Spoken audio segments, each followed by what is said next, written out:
हम जानता नहीं दीदी, यहाँ के कोनो डॉक्टर के पास तोहार बीमारी के कोनो इलाज नहीं के। बाकी हमरा पूरा विश्वास बा, तू एक बार अमर बबुआ से मिल ले तू तो पूरा ठीक हो जे तू दीदी।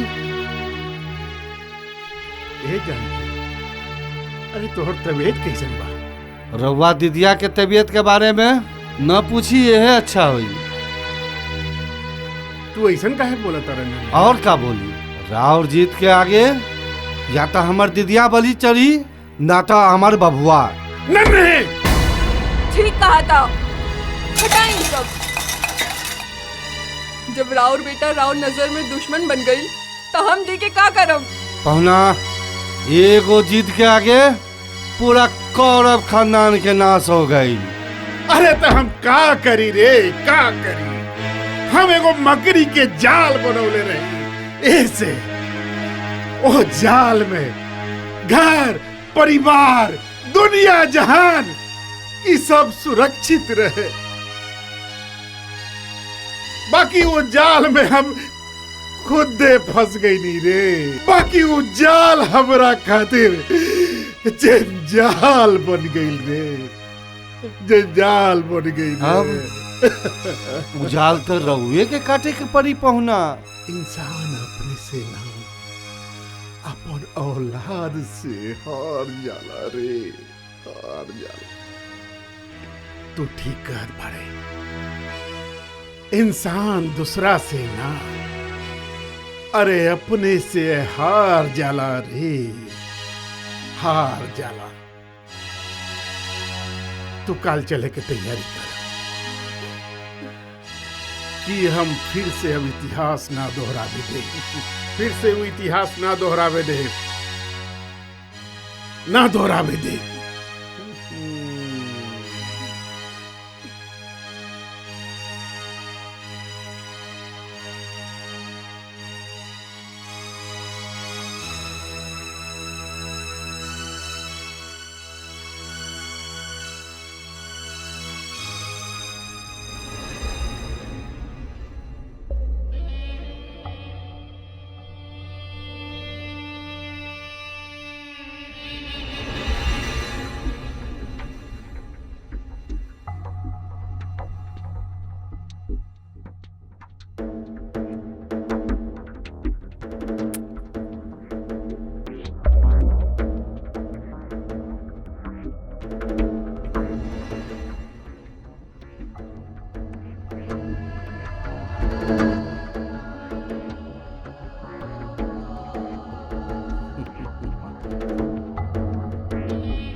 चली चली पहुना, चली।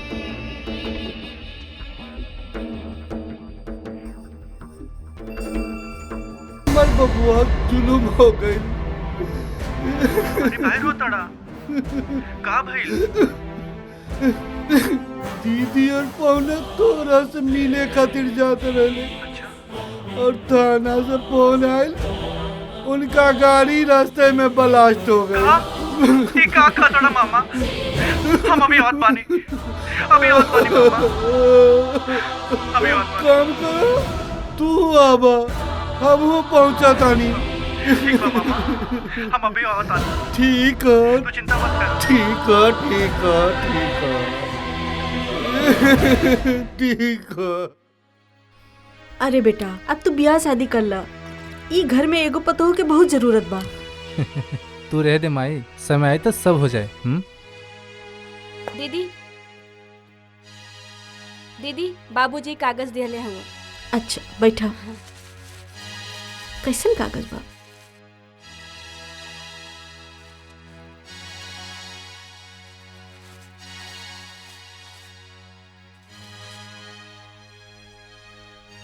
दीपक, दीपक, अरे यार दीपक जल्दी चला। अरे का यार, काहे इतना घबराई बोला? माई बाबूजी के एक्सीडेंट हो गई बा। अरे सुचित का बड़ा, जल्दी चला, जल्दी चला।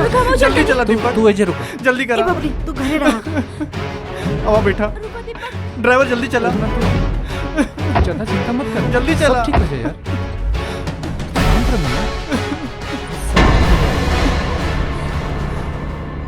का बात है जी? बड़ा चुप चुप बाड़ू। नहीं, कुछ नहीं। ना कुछ तो बात जरूर बा। हम प्रीत के बारे में सोचतानी जी। माई माई माई माई का भाई प्रीत? अरे का भाई कुछ बोलबू? माई वो अमर के माई बाबूजी यही जावत रहना। उनका एक्सीडेंट हो गई रास्ता में। एक्सीडेंट? हाँ। चली जी, हम लोग के चले के चाहिए। ना कबो ना। जे आदमी हमरा बेटी के अपना दुआरे से दूर दूरा के निकाल देलस, हमरा के धक्का मार के निकाल देलस, वो मरे चाहे जिए हमरा के कोई मतलब ना हा। फिर रहुआ में और वो आदमी में कौन फर्क रह जाए जी? रहुआ सबके सिखावे नी। पूरा गांव जवार रहुआ के समझदार कहेला। कहाँ गई राहुल समझदारी? बोली। छोड़ दे माई, बाबूजी जास चाहे ना जास, बाकी हम जाए। ए प्रीत, प्रीत रुक जा। ए तिलक, जी भैया। आने आवा।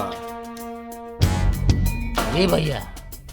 अरे बाराती जाए भार में, हम तो है बजनिया। हम समझनी नहीं। बुर्बक टाइप। जब बाराती भार में जाई तब न बजनिया बाजा बजाई। अच्छा अब समझनी। जब पूरा खानदान खत्म होई तब न हम राज करम, तब न हम बारिश बनम। अच्छा अब समझ में आई। देख, अमरवा के आवे के समय हो गइल ह। जी। तो पन आदमी के चारों तरफ फैला दे, समझ ले? जी। पंछी पिंजरा से ना निकले के चाहिए। जो ना निकले भैया।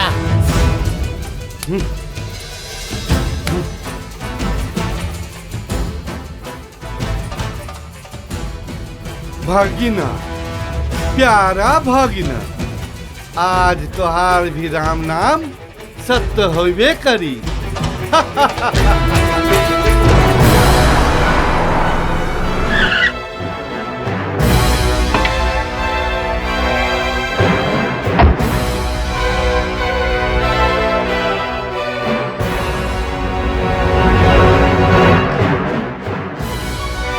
अमर भैया, अमर भैया।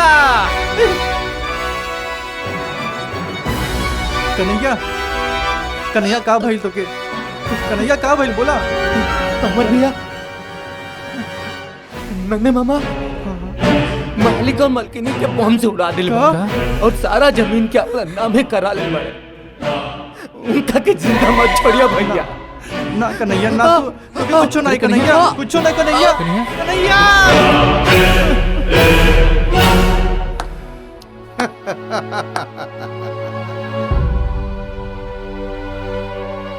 राम नाम सत्य है। मामा, ये कन्हैया का कहा था? ठीक है कहा था। अब तो हर राम नाम सत्य हुई और यहाँ तक पूरा खानदाने लेके आ गई लो। लागत है सबके राम नाम सत्य करे के पड़ी। अब तो राम नाम सत्य होखी, साथे साथ दुष्कर्म भी होगी तोहार। दुष्कर्म हुई? बहुत बोलत है, मुंह का देखा तर मार साले सब।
समझ ली घर से भाग गेलू तो बला कर दे। बाकी तू तो दुर्गा माई जैसा अवतारित ले लेलू। तोहर जिसन पापी के नाश करे खातिर दुर्गा का रूप धोइब जरूरी बा। आज तोर विनाश निश्चित बा। हमार विनाश निश्चित बा। हमार विनाश निश्चित बा। काबिल बुआ उठा उठा बुआ।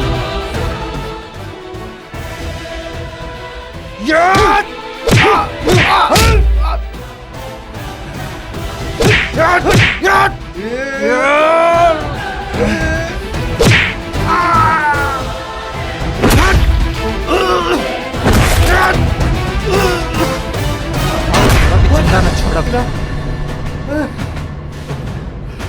मार बेटा। आज तोरा की जिंदा न छोड़ब छोड़िया मामा। बता जिगरा के। मार। आज मार देब तोरा के। भगना छोड़ दे भगना।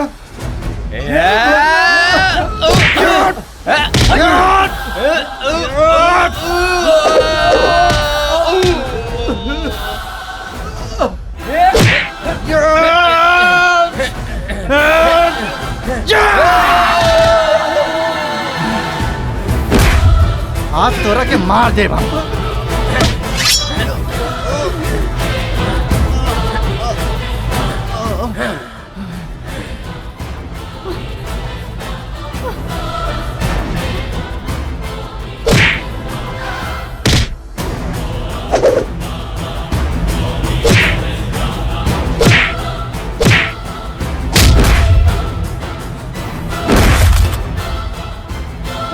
ये शिकार हमर बा।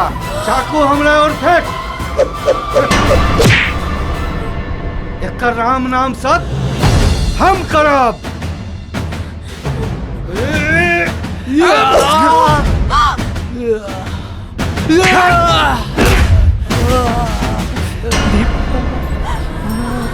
तुके कुछ नहीं दीपक।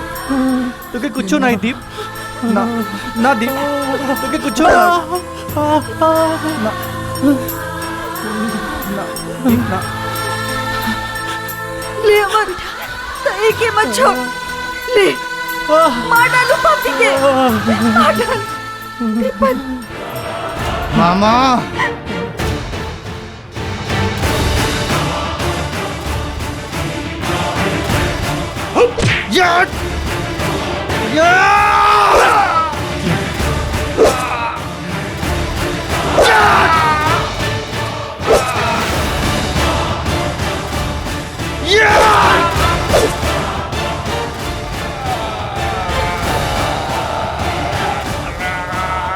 दीपक कुछ ना हो जाएगा।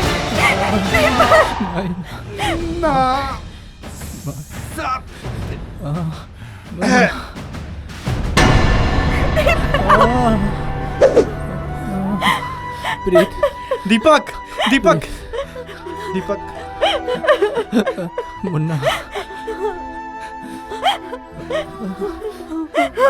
गुंजन खुश रही। तू तो अपन फर्ज निभा देला। बाकी ई तहर भाई अब अपन फर्ज निभाई। चल उठ मेरे भाई। और कुछ ना हो सके मुन्ना।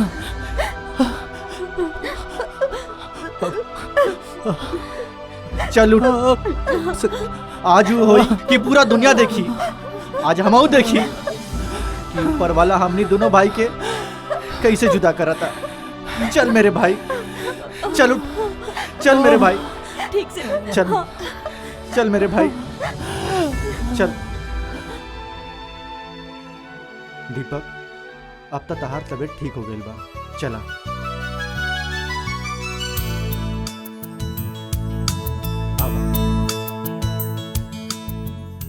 अरे माँ जी बुआ जी कहाँ बानी? वो लोग तैयारी में लगल बड़न। हमको समझनी ना। अब हम समझा देता ने। मुन्ना लवा हाथ प्रीत हाथ दा। अब यह हुई। अब यह तैयारी हुई।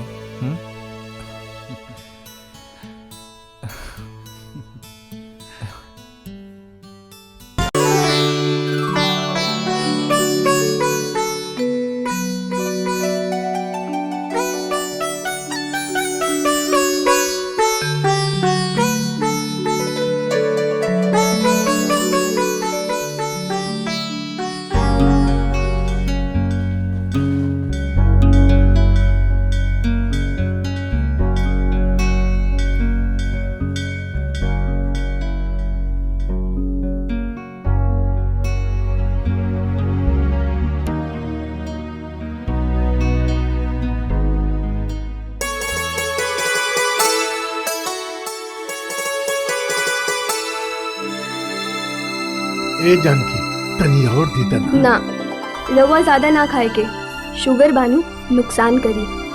प्रसाद ली।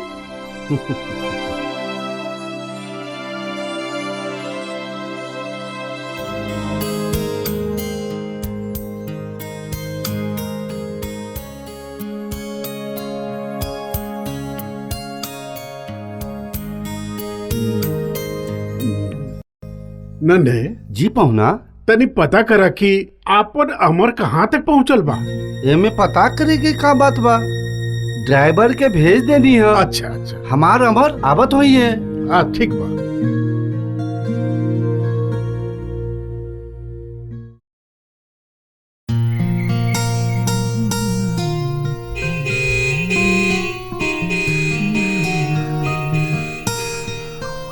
ए बजरंगी तनी जाके देख लगा था कि अमर आ गई ला। जो जो जो जल्दी दौड़ के जो। जानकी लगा था कि अमर आ गई।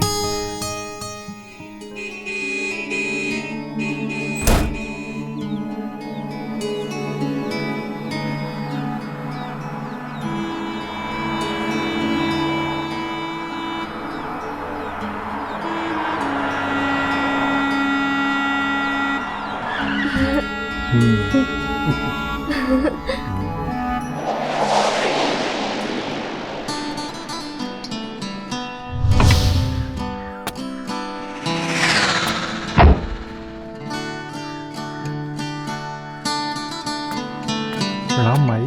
खुश रहा बेटा। प्रणाम बाबूजी। खुश रह बेटा। आबे में कोनो तकलीफ तो ना भाई? ना बाबूजी। सब ठीक बानू?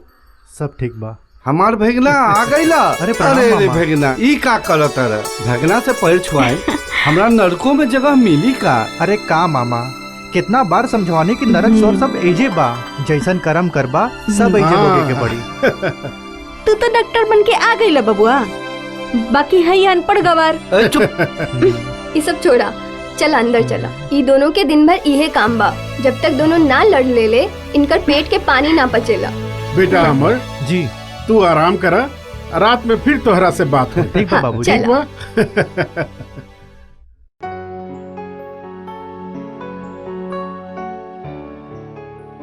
रोटी ली ना ना ना अब ना चाहिए। रउआ ले हम ना ना आप ना ले। बबुआ रउरा ना, के ना, अब रहे द मामी। खा ली बबुआ जी, एगो रोटी ले ली। पता ना मेहरिया आई खियाई के ना खियाई। ऐसे काहे बोला तारू? हम ऐसन पुतो उतारम कि सुंदर के साथ साथ गुणवान भी होके। भगवान करे ऐसे ही होके दीदी। रवा के दी दीदी रोटी। ना ना अब हम ना लेम। तू जा, तू भी खा ला और बजरंगी और कन्हैया के भी खिला दा। हाँ ठीक बा।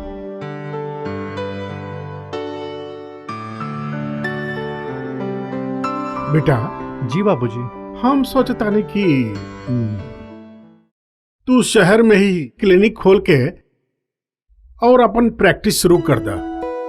का जानकी तोहार का विचार बा? ना जी, यहाँ कौन चीज की कमी बा कि शहर में जाके प्रैक्टिस करी? एक के गो तो बा, पढ़ लिख गए कईल। अब हम चाहतानी कि यही जा रहे और राउर काम में हाथ बटावे। ऐजा गांव में का रखल बा दीदिया? पहुना के काम में हाथ बटावे खातिर हम बानी नू। हम कह देनी नू, क्यों कहीं ना जाए तो ना जाए। सुना बेटा अमर। जी बाबूजी। तोहार का विचार बा? बाबूजी भगवान के दया से हमनी भेरी कौनो चीज की कमी नहीं खे। ऐसे का कमाई धमाई के चक्कर में पड़े के बा। खाली हाथ आदमी आइल बा, खाली हाथ चल जाए के बा। ठीक कहा था बबुआ। एकल मतलब दीदिया पहुना जेकर पढ़ाई लिखाई में खर्चा कैलन सब मेहनत पानी में चल गेल का? ना हम ठीक कहत बानी, और ना ही तब बाबूजी के खर्चा कैल पानी में जाए। फिर तू कहल का चाहता रहा? बाबूजी शहर में भी बढ़िया डॉक्टर बाड़न, अपन गांव जवार में भी सरकारी अस्पताल बा, बढ़िया डॉक्टर बाड़न। काहे ना हम ऐसा जगह प्रैक्टिस करी जहाँ लोग के डॉक्टर और इलाज के सख्त जरूरत होखे, जहाँ दूर दूर तक ना कोनो हॉस्पिटल होखे और ना कोनो डॉक्टर होखे। तू ठीक कहत बारा भगना। उसने जगह पैसों खूब कमाई होई। हम कमाई खातिर डॉक्टरी नहीं पढ़ले मामा। बेटा मुफ्त में तो जहरो न मिली, तू तो वहाँ इलाज करब। वही जहर के तक काट बने के बा मामा। वाह वाह बेटा वाह, आज तो हर सोच पे हमरा फक्र होता। आज हमरा लग गई कि तू हमार बेटा का इससे पहले दूसरा के रहेगा। जानकी कब कहाँ केकरा सामने का बोले के चाहिए, अरे तोहरा कुछ तो सोचे के चाहिए। चल दीदिया, यहाँ अपने लोग के रहे के जगह नहीं खे। आ जा जा। ठीक बा, जाता नहीं। बाकी गांव छोड़ के कहीं ना जाए। जा तू जा जा। चल नन्हे। चल दीदिया। बेटा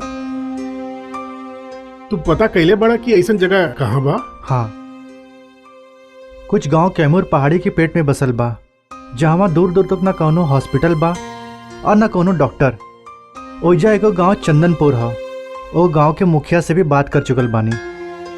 सोचत बानी कि ओही गांव में रह के प्रैक्टिस करे के। वाह, ऐसा कर, जब तोहरा ओइजा जाए के होखे तो घर में गाड़ी बढ़ले बा, तू कन्हैया के अपना साथ लेके चल जाइए। वो तोहरा सेवा करी और तोहरा आराम भी मिली। कोनो जरूरत नहीं है बाबूजी, मोटरसाइकिल बानो, हम ओकरा से निकल जाए। काहे से कि पहाड़ी रास्ता पर आए जाए में सुविधा भी होगी। ठीक बा बेटा, जैसन तोहर विचार ऐसा करा कि अब तू आराम कर ला। ठीक बा बाबूजी।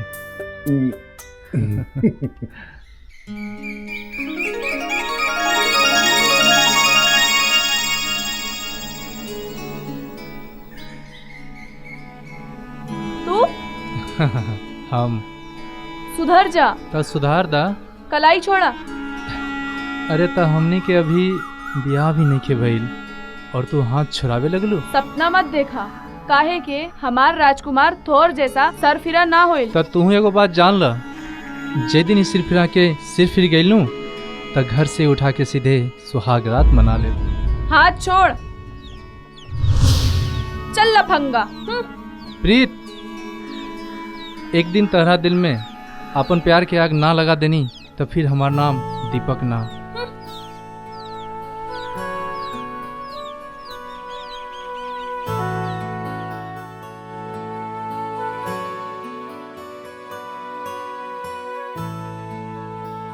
लौटे के कब बा? माई, कहवा जाए के बा, कब जाए के बा, ये तो सबके पता होला। बाकी कब लौटे के बा ही केहू के पता ना होला। इ तो हमरो मालूम बा, लेकिन कुछ अंदाजा तो होई। 2-4 महीना तो लगिए जाए। ठीक बा, बाकी एगो बात हमार मान ले बेटा। का? आज अमर आवाज वाड़न, कम से कम अमर से मिल के जैता। देख माई, तू तो जानत बारू कि आपन नाकामी दोसर के गुलामी हमरा पसंद नहीं खे। रहल अमर से मिले के बाद तो जब लौट के आइब नु तब मिल ले। चला ताने।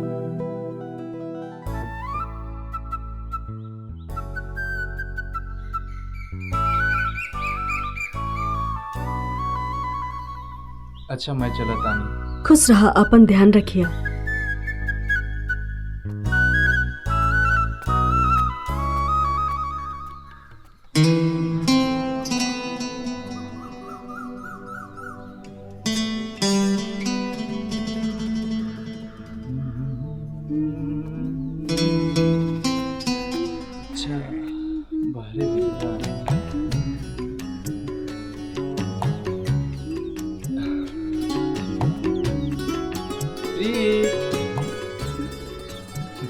क्या बात बा, गाँव छोड़ के भागत पड़का।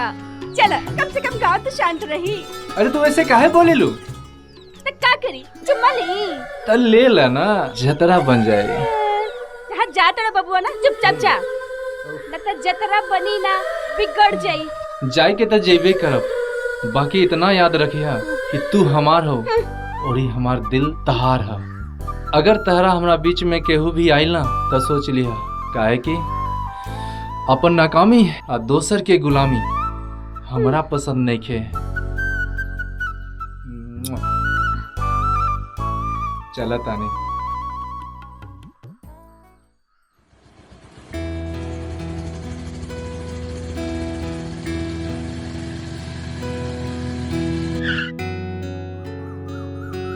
अब केने जाए के बा केहू दिखाई भी नहीं के देत। एकरा से पूछी। और ये देखा ना। ओ मैडम, अरे अरे धक्का मर बक्का ऐसन बात ना हो।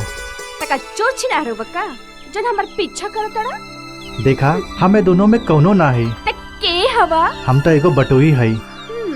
हमरा के चंदनपुर जाए के बा, तनी बताई ना चंदनपुर केने बा। अच्छा सुंदर लड़की देख के पतो भुला गेल का। अब पता मालूमे नहीं खे तो भुलाइब कैसे। तनी बताई ना कि चंदनपुर केने बा। का सोचे लगनी। ना ना कुछ ना, एक काम कर सीधा जाके दाएं निकल जा। ठीक बा। जौवन पहले गांव मिली वे है चंदनपुर। बहुत बहुत धन्यवाद। बाकी एक बात बोली। बोला। सच में बहुत सुंदर बाड़ू। हे रुको तो। आई दादा हम तो के पता बताई नहीं। इ तो हमारे कपड़े पे चढ़ के नाच गई। चलो लोग। ये काम तो हम तोहार करवा चुकल बानी। लेकिन दीदी अभी तक हमरा लगे कोनो खबर नहीं के आई। सरकारी काम हा, 1-2 दिन में चिट्ठी तोहार घरे पहुंच जाई। ला ठीक बा दीदी। बोला जी नमस्कार। अरे नमस्ते नमस्ते। आई डॉक्टर साहब बैठी। धन्यवाद। अरे आवे में कोनो तकलीफ तो ना भइल हा? बिल्कुल ना। जगन, ए जगन। आवा तानी दीदी। जी दीदी। अरे डॉक्टर साहब खातिर मीठा पानी की व्यवस्था करा। डॉक्टर केकर तबीयत खराब हो गई। तबीयत केहू के खराब नहीं खे। तब अब यहाँ के इहे गांव में रह करके बीमार लोगन के इलाज करब। अच्छा ये तो बहुत बढ़िया बात बा दीदी। अब गांव जवार में डॉक्टर के अभाव में केहू लोग न मरी। अब बतियाते रहबा कि नाश्ता पानी की व्यवस्था करबा। अभी लावत है दीदी। अब रउआ कतही ऐसन व्यवस्था करा दी जहाँ हम रह भी सकी, क्लिनिक भी खोल सकी। आज जरूरत पड़े तो 8-10 मरीज भर्ती भी हो सके। रउरा एकर चिंता ना करी, हम सारा इंतजाम कर देले बानी। पहले हई मीठा पानी पी, ओकरा बाद हम रउआ के लिया चलतानी। ठीक बा।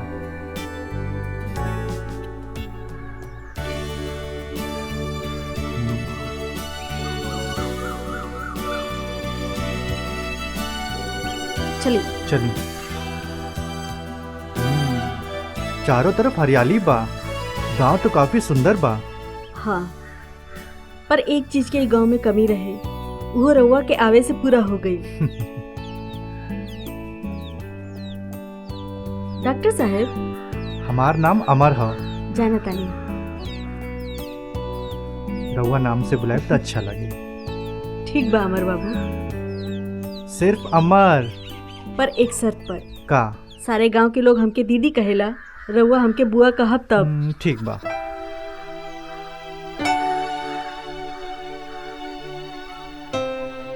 प्रणाम दीदी। खुश रहो। ठीक। अभी कितना दूर जाए के बा? बस आ गई नीजा। काफी दूर लगाता गाँव।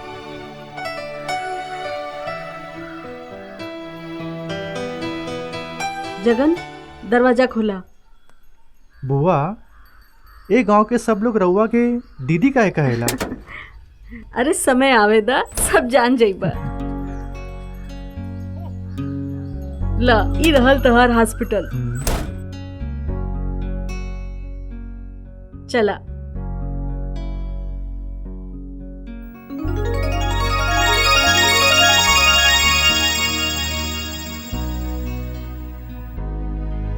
यह तोहर चैम्बर। अरे वाह, ऐजा तो पहले से ही कुल व्यवस्था कइल बा।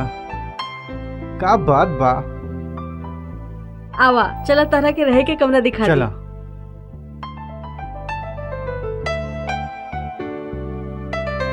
अमर, यह तोहर रहे के कमरा। अरे वाह, कमरा तो बहुत बढ़िया बा। आवा मरीज के कमरा दिखा दी। यह मरीज के कमरा। हाँ। बहुत बढ़िया। जगन जी दीदी। जोगिंदर काका के बुला लिया। आवा अभी जाते हैं। चला आवा। चला।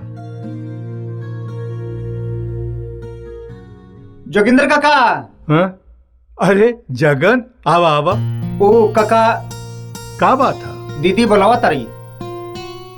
कोनो खास बात है? हाँ, गांव में हॉस्पिटल खुला था, वही जा डॉक्टर साहब आयल बारन। अच्छा। हाँ जी काका। हाँ ठीक है, चलो चलो। चली काका। चल। बहुत दिन से ई शौक रहे, पर तोहरा ऐसे ई शौक पूरा हो गई, लेकिन मन में शंका होत रहे। अरे ऐती काहे ना बुआ, कौनो डॉक्टरी के पढ़ाई हम रुपया पैसा कमाए खातिर नइखे कइले, जनमानस के सेवा करे खातिर पढ़ले बानी, और घर में रह के करी चाहे बाहर, का फर्क पड़ता। काश ऐसे ने विचार सब केहू के होइत। दीदी आई काका।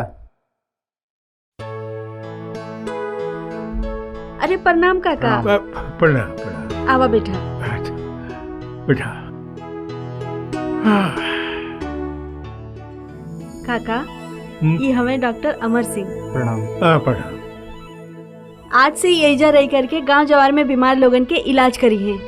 अच्छा। तू एक काम करा, गांव जवार के लोगन के तू एजा इकट्ठा करा। ठीक है ठीक है। अमर अब तू आराम करा। ठीक बबुआ। चला काका हमने के हाँ चलो।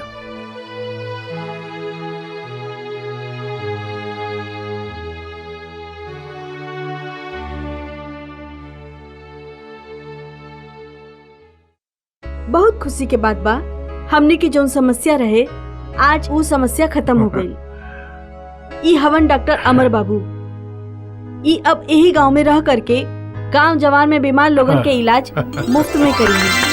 डॉक्टर बाबू जिंदाबाद, डॉक्टर बाबू जिंदाबाद, डॉक्टर बाबू शांत रही, सबे शांत रही, शांत रही। हम कोनो नेता ना हई कि रउआ सबे जिंदाबाद का नारा लगाई आ हमरा खुशी होई। अरे हम तो रउआ सबे के सेवक हई, सेवक। हमरा ओ दिन सबसे ज्यादा खुशी हुई जहिया गांव जवार में रुपया और डॉक्टर के अभाव में केहू अपन जिंदगी ना हारी।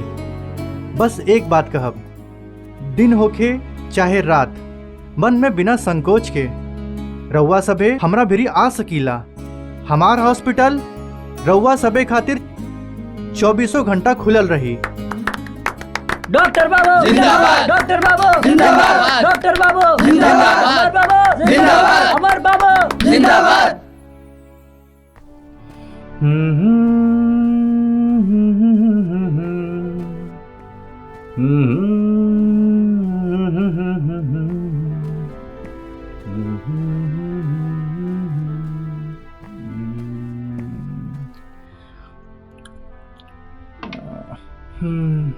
सीट बा भैया। हाँ बेटा बैठा जी।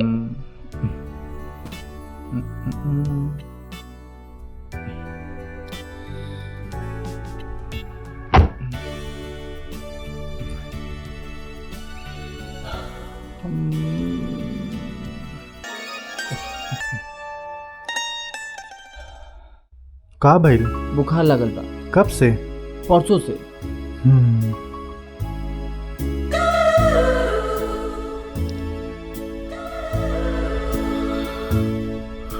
सांस ला और ते सांस ला। खांसी तो ना आवता ना? ठीक बा। कुछ दवाई लिख के दे देते ही, सामने मेडिकल से लेके चल जाइए। ठीक है डॉक्टर साहब।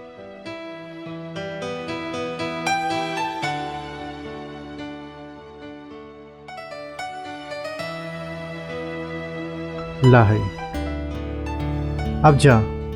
ठीक बा? प्रणाम। और हाँ सुना, और कोई बाहर होके तो ओकरा के अंदर भेज दा। ठीक बा। उफ। जाई।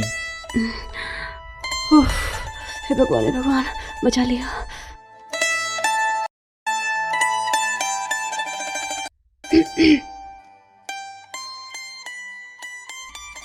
हाँ तू?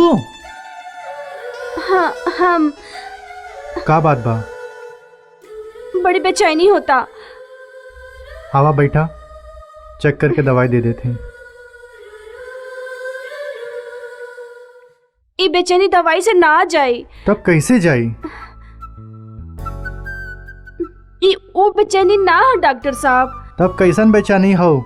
कुछ कहबू तबे नु जानब। वे कहे त आइल बानी। त कहा? कल अनजाने में जोन गलती हमरा से हो गइल बा, ओ गलती का माफी मांगी आइल बानी। अच्छा, ताई माफी मांगे के बेचैनी हो। माफ तो हम कर दे, बाकी ऐसे ना। ओ कैसे? अभी बताओ बानी।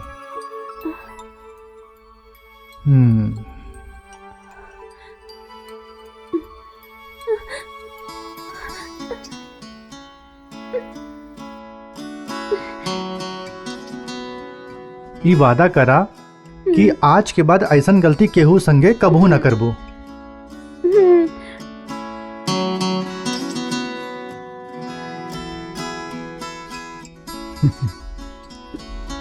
अब जा, माफ करनी।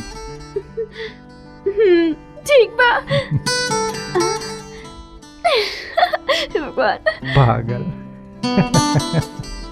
का हो?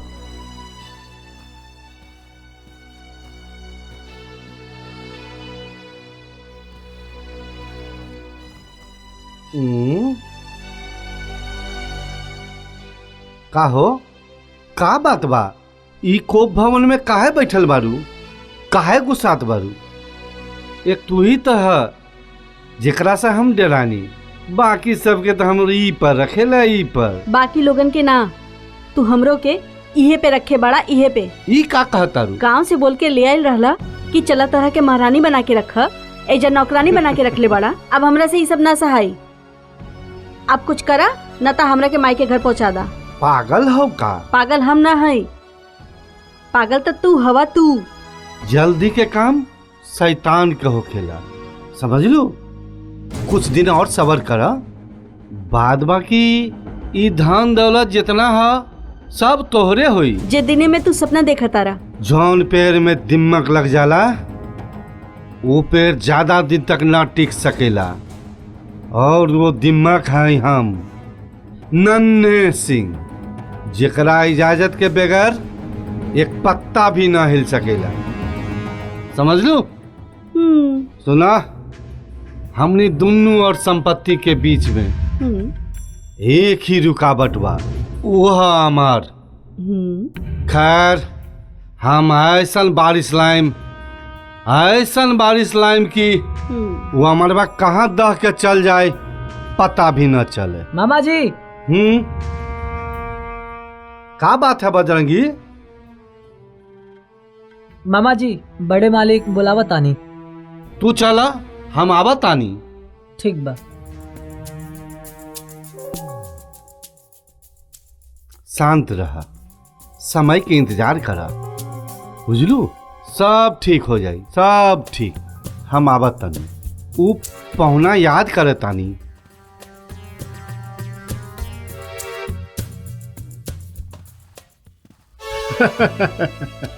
ए जानकी, अरे तू तो बड़ा भाग्यशाली बाड़ू हो कि भगवान तोहरा के अमर जैसन औलाद दिले बड़े।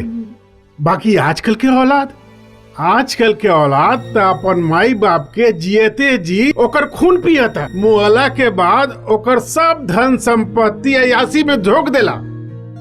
कम से कम अपन अमर तो ऐसा नहीं ना। का करी जी, हम मतारी हई, सोचा तानी अमर डॉक्टरी पास करके आई हन तो हम ओकरा के कहूँ न जाए देम।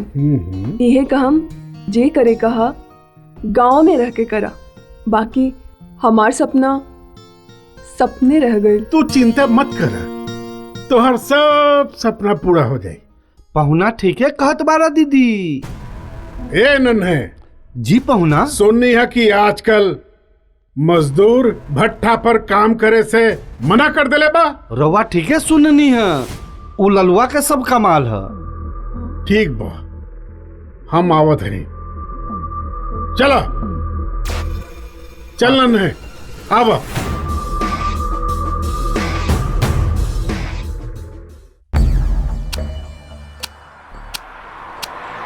लल्लू, लल्लू।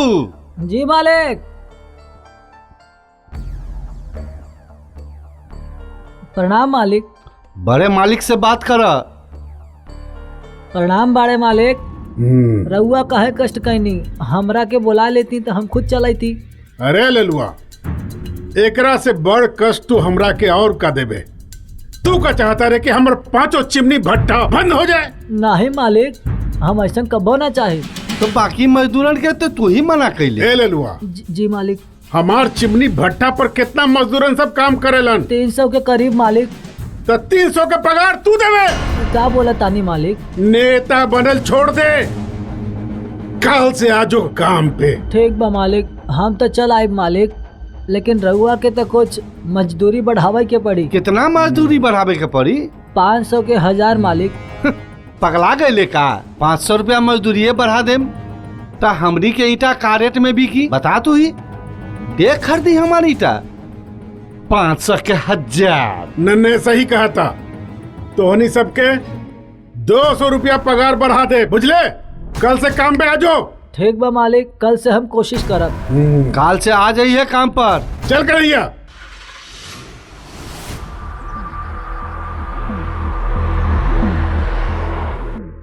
जी पहुंचा। कब भाई? कैसे भैली? एक भट्टा बुता सकेला, बाकी 5 के 5 भट्टा कैसे बुता गई? पहुना, हम तो 1 नंबर कोयला मंगैले रहनी, बाकी और सब बार जे कोयला बोझात रही वह कोयला तो लेंदी। बाद बाकी कैसे भइल हमरा के पता नहीं खे। कारे सुगवा वही तो कोई खेला वेला तो न कर देले। ईमानदारी के 10 पैसा से पेट ना भरी तो का बेईमानी के 10 रुपया से पेट भरी मालिक। अच्छा, सुगवा ठीक कहा था।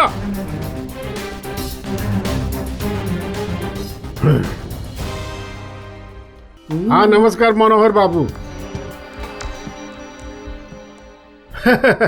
वही खातिर तो हम फोन कैनी है मनोहर बाबू। बाकी हमरा तो कोयला ना मिलल, कोयला के बदले हमरा तो पत्थर मिलल।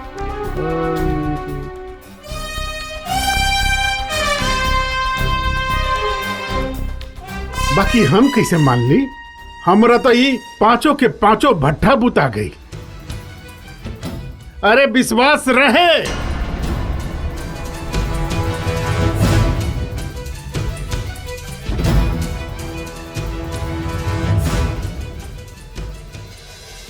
अब तो इस समय बताई मनोहर बाबू, हमरा के जे घटा होके के रहल वो तो घटा हो गई। ठीक बा, राम राम। चलन है।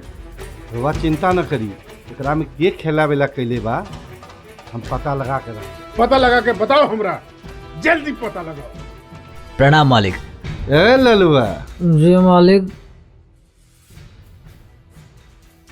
एक बात के गांठ बांध ले। हाँ।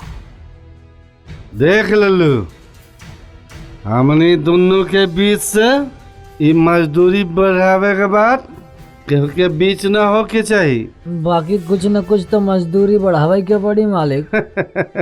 अरे बुर्बक, ये बात हम कब बोली जो मजदूरी न बढ़ाए? 50 रुपया मजदूरी बढ़ा दे और 50 रुपया तू रख ले, अब बाकी 100 रुपया हमरा दे दे। मैं बोले के काबा सब खेलता रहुआ खेला तानी, जैसन कहेम सब ठीक है बा। तो सुन, काल से मजदूर सबन के ईटा पारे पर लगा दे और क्लीन में जो ईटवा कच्चा वाला ओकरे में सहितवा दे। समझ गए ना? काहे गिनतियों पुर जाई और मजदूरियों न बच जाई। समझ गए, बड़ा दूर के रहुआ सोचले बानी। ठीक बात, चल ऐसा काम कर कि दोनों के घर आबाद रहे के चाहिए। अब हम चला तानी। ठीक बा मालिक। बाकी जे कहले एकदम ध्यान दिए, समझ ले? ठीक बा मालिक। लबर तबर मत करिए। जी प्रणाम मालिक।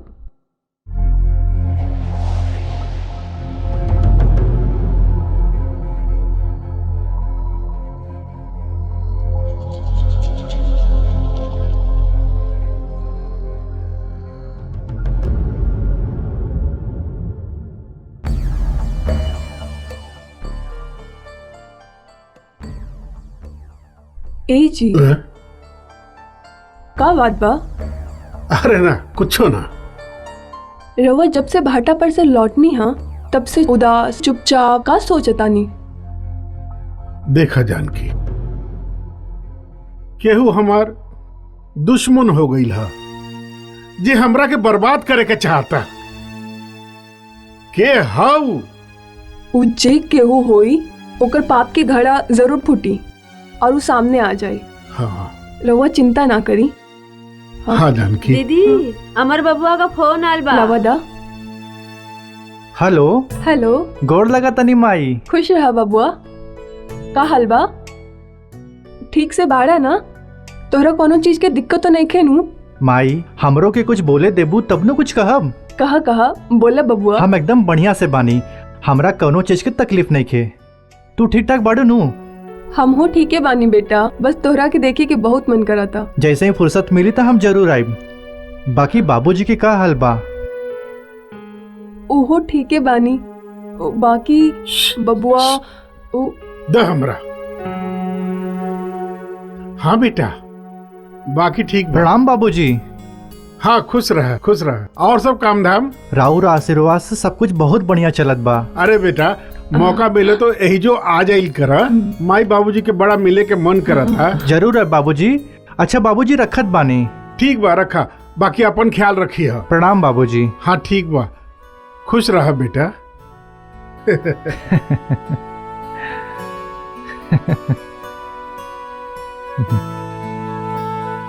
हाँ। एक बात समझा देता नहीं, फोन पर कब वही अमर के कोनो ऐसा बात मत बोली हा जेकरा से अमर के तकलीफ होके। लो पकड़।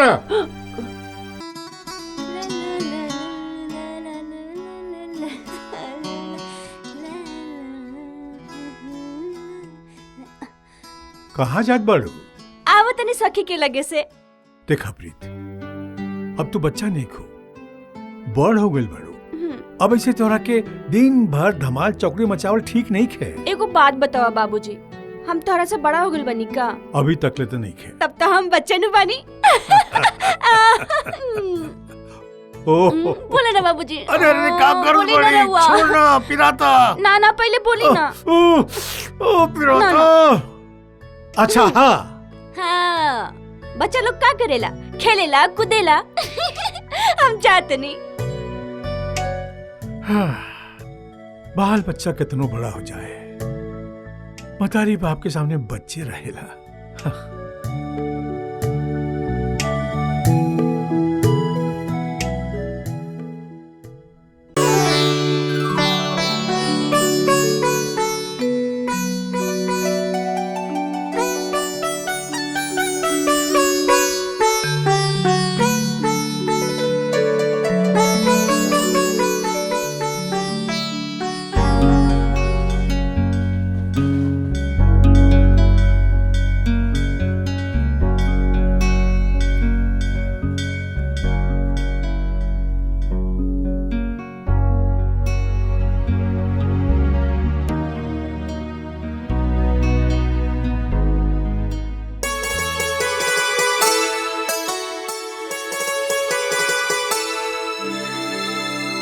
ए जानकी तनी और दी तना। ना रवा ज्यादा ना खाए के, शुगर बानू नुकसान करी।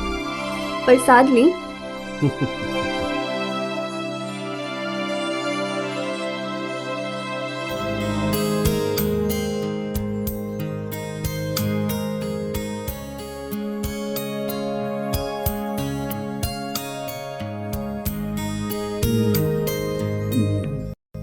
नन्हे जी पहुना, तनी पता करा कि आपन अमर कहाँ तक पहुँचल बा। एमे पता करे के का बात बा? ड्राइवर के भेज देनी है। अच्छा अच्छा, हमार अमर आवत हुई है। ठीक बा।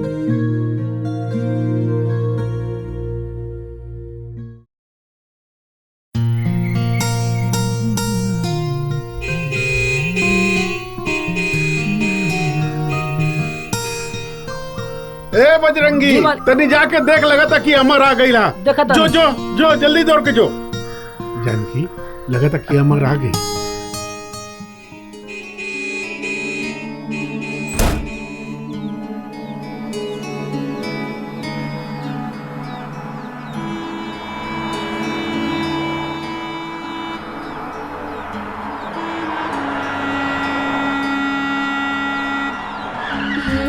प्रणाम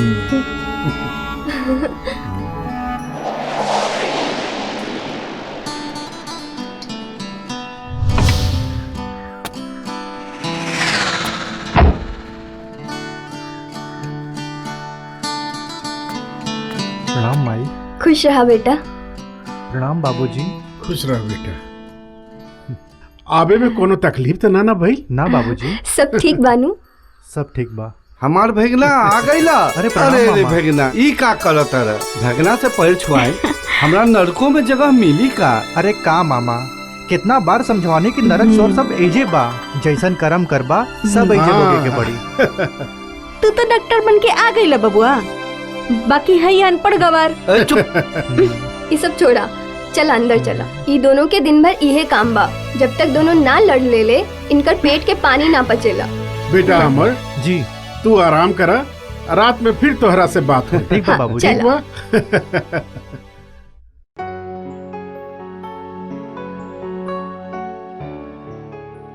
रोटी ली? ना ना ना अब ना चाहिए। रउआ ले हम? ना ना आप ना ले।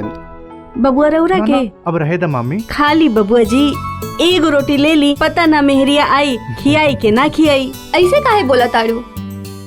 हम ऐसन पुतो तारम कि सुंदर के साथ साथ गुणवान भी होके। भगवान करे ऐसे ही होके दीदी। रवा के दी दीदी रोटी। ना ना अब हम ना लेम। तू जा, तू भी खा ला और बजरंगी और कन्हैया के भी खिला दा। हाँ ठीक बा।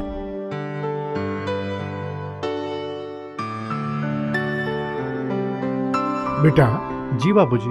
हम सोचता नहीं कि तू शहर में ही क्लिनिक खोल के और अपन प्रैक्टिस शुरू कर दा। का जानकी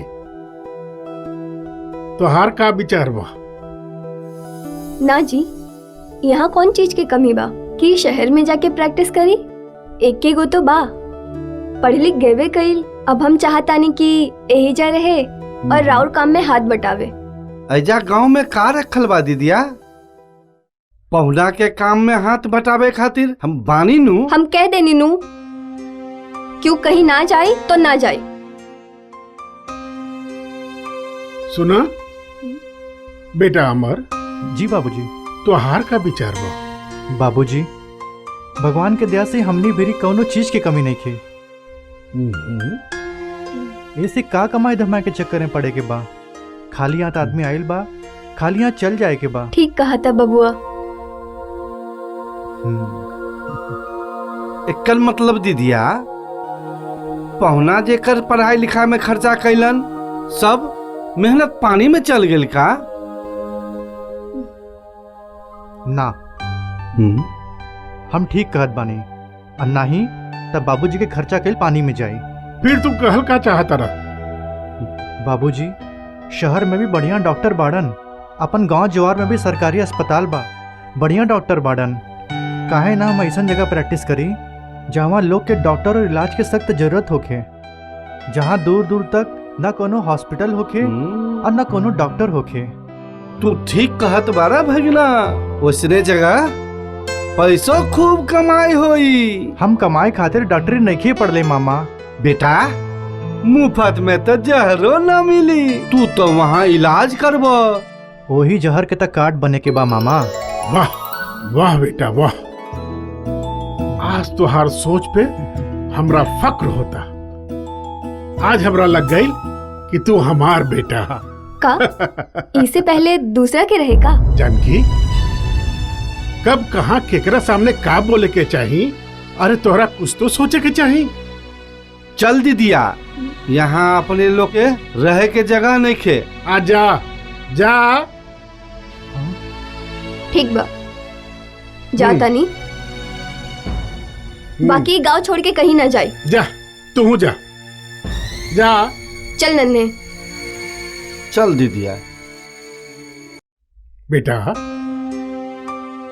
तू पता कैले बड़ा कि ऐसा जगह कहाँ बा? हाँ, कुछ गांव कैमूर पहाड़ी के पेट में बसल बा, जहाँ दूर दूर तक न कोनो हॉस्पिटल बा और न कोनो डॉक्टर। ओइजा एगो गांव चंदनपुर है। ओ गांव के मुखिया से भी बात कर चुकल बानी। सोचत बानी कि ओही गांव में रह के प्रैक्टिस करे के। वाह, ऐसा कर जब तोहरा ओइजा जाए के होखे तो घर में गाड़ी बढ़ले बा, तू कन्हैया के अपना साथ लेके चल जाइए, वो तोहरा सेवा करी और तोहरा आराम भी मिली। कोनो जरूरत नहीं है बाबूजी, मोटरसाइकिल बानो हम ओकरा से निकल जाए, काहे से कि पहाड़ी रास्ता पर आए जाए में सुविधा भी होगी। ठीक बा बेटा, जैसन तोहर विचार ऐसन करा कि अब तू आराम कर ला। ठीक बा बाबूजी।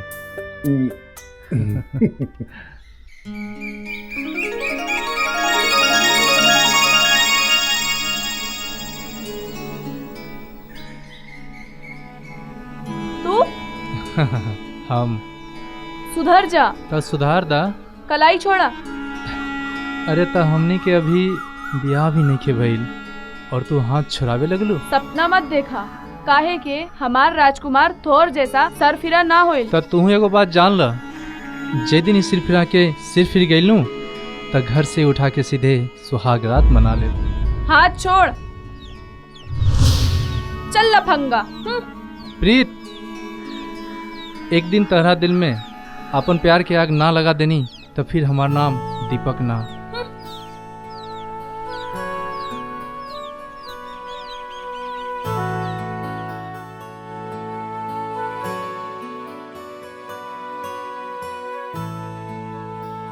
लौटे के कब बा? माई, कहवा जाए के बा कब जाए के बा ये तो सबके पता होला, बाकी कब लौटे के बा ही केहू के पता ना होला। इ तो हमरो मालूम बा, लेकिन कुछ अंदाजा तो हुई। 2-4 महीना तो लगिए जाए। ठीक बा, बाकी एगो बात हमार मान ले बेटा। का? आज अमर आवाज बाड़न, कम से कम अमर से मिल के जैता। देख माई, तू तो जानत बारू कि आपन नाकामी दोसर के गुलामी हमरा पसंद नहीं खे। रहल अमर से मिले के बाद तो जब लौट के आयब नु तब मिल ले। चला ताने।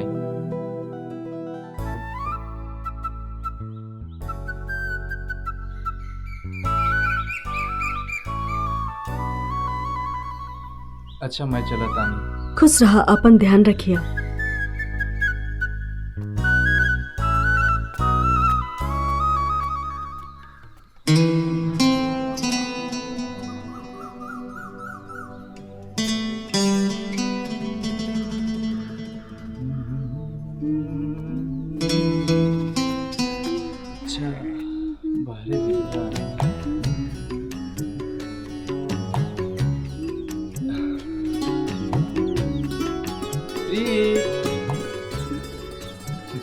क्या बात बा, गाँव छोड़ के भागत पड़का। चल, कम से कम गाँव तो शांत रही। अरे तू ऐसे काहे बोले लू? तो क्या करी, चुम्मा ली। तो ले ला ना, जतरा बन जाए। हाँ जा तोड़ा बबुआ ना, चुपचाप जा, न तो जतरा बनी ना बिगड़ जाई। जाए के तो जेबे करब, बाकी इतना याद रखिया कि तू हमार हो और ही हमार दिल तहार है। अगर तहरा हमरा बीच में केहू भी आइल ना तो सोच लिया, काहे कि अपन नाकामी आ दोसर के गुलामी हमरा पसंद नहीं खे। चला तानी।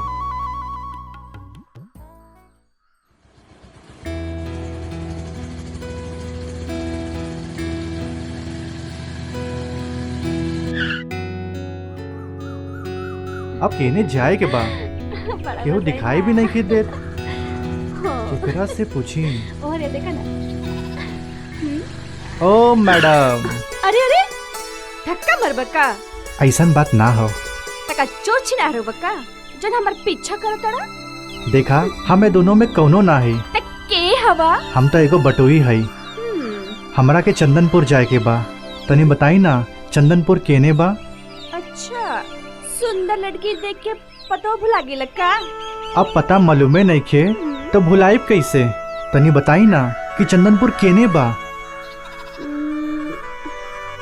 का सोचे लगनी? ना ना कुछ ना, एक काम कर, सीधा जाके दाएं निकल जा। ठीक बा? जौवन पहले गांव मिली वे है चंदनपुर। बहुत बहुत धन्यवाद। बाकी एक बात बोली? बोला। सच में बहुत सुंदर बाड़ू। हे रुको तो। आई दादा, हम तो के पता बताई नहीं, इ तो हमारे कपड़े पे चढ़ के नाच गई। चलो लोग। ये काम तो हम तोहार करवा चुकल बानी, लेकिन दीदी अभी तक हमरा लगे कोनो खबर नहीं के आई। सरकारी काम हाँ, 1-2 दिन में चिट्ठी तोहार घरे पहुंच जाई। ला ठीक बा दीदी। गोड़ लगता जी नमस्कार। अरे नमस्ते नमस्ते। आई डॉक्टर साहब बैठी। धन्यवाद। अरे आवे में कोनो तकलीफ तो ना भइल ह? बिल्कुल ना। जगन, ए जगन। आवा तानी दीदी। जी दीदी। अरे डॉक्टर साहब खातिर मीठा पानी की व्यवस्था करा। डॉक्टर, केकर तबीयत खराब हो गई? तबीयत केहू के खराब नहीं खे। तब अब यहाँ के इहे गांव में रह करके बीमार लोगन के इलाज करब। अच्छा, ये तो बहुत बढ़िया बात बा दीदी। अब गांव जवार में डॉक्टर के अभाव में केहू लोग न मरी। अब बतियाते रहबा कि नाश्ता पानी की व्यवस्था करबा। अभी लावत है दीदी। अब रउआ कतही ऐसन व्यवस्था करा दी जहाँ हम रह भी सकी, क्लिनिक भी खोल सकी, आज जरूरत पड़े तो 8-10 मरीज भर्ती भी हो सकत। रउरा एकर चिंता ना करी, हम सारा इंतजाम कर देले बानी। पहले हई मीठा पानी पी, ओकरा बाद हम रउआ के लिया चलतानी। ठीक बा।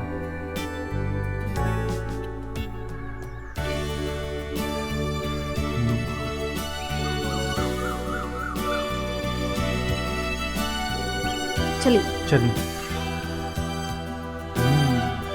चारों तरफ हरियाली बा, गांव तो काफी सुंदर बा। हाँ, पर एक चीज के गांव में कमी रहे, वो रउआ के आवे से पूरा हो गई। डॉक्टर साहब, हमार नाम अमर है। जाना तानी। रउआ नाम से बुलाए तो अच्छा लगे। ठीक बा अमर बाबू। सिर्फ अमर, पर एक शर्त पर। का? सारे गांव के लोग हमके दीदी कहेला, रउआ हमके बुआ कहब तब। ठीक बा।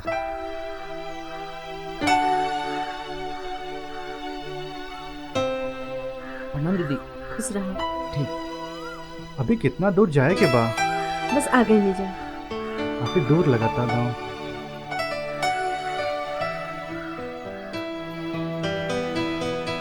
जगन, दरवाजा खोला। बुआ, ए गांव के सब लोग रउआ के दीदी काहे कहेला? अरे समय आवेदा सब जान जाइबा। ला, ई रहल तोहर हॉस्पिटल। चला।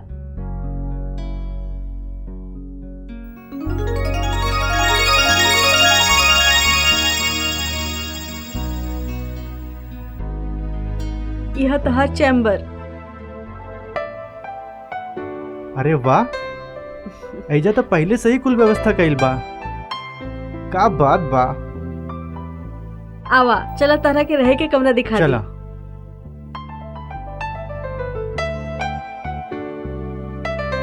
अमर, यह तोहर रहे के कमरा। अरे वाह, कमरा तो बहुत बढ़िया बा। आवा, मरीज के कमरा दिखा दी। यह मरीज के कमरा। हाँ, बहुत बढ़िया। जगन, जी दीदी। जोगिंदर काका के बुला लिया। आवा, अभी जाते हैं। चला आवा। चला। जोगिंदर काका। हाँ? अरे जगन, आवा आवा। ओ काका, का बात है? दीदी बुलावा तारी। कोनो खास बात है? हाँ, गांव में हॉस्पिटल खुला था, वही जा डॉक्टर साहब आयल बारन। अच्छा? हाँ जी काका। हाँ ठीक है, चला चला। चली काका। चल। बहुत दिन से ही शौक रहे, पर तोहरा आए से ही शौक पूरा हो गई। लेकिन मन में शंका होत रहे। अरे ऐती काहे ना बुआ, कौनो डॉक्टरी के पढ़ाई हम रुपया पैसा कमाई खातिर नइखे कइले, जनमानस के सेवा करे खातिर पढ़ले बानी। और घर में रह के करी चाहे बाहर, का फर्क पड़ता? काश ऐसे ने विचार सब केहू के होइत। दीदी आई काका। अरे प्रणाम काका। प्रणाम प्रणाम। आवा बेटा। बेटा। काका, ये हमें डॉक्टर अमर सिंह। प्रणाम। प्रणाम। आज से ही एजा रह करके गांव जवार में बीमार लोगन के इलाज करी है। अच्छा। तू एक काम करा, गांव जवार के लोगन के तू एजा इकट्ठा करा। ठीक है, ठीक है, हो जाए। अमर अब तू आराम करा। ठीक बबुआ। चला काका हमनी के हाँ चले। चलो।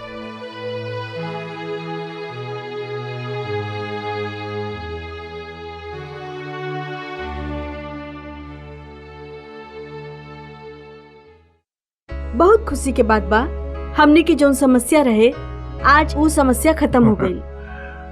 ई हवन डॉक्टर अमर बाबू, ई अब यही गांव में रह करके गांव जवार में बीमार लोगन के इलाज मुफ्त में करेंगे।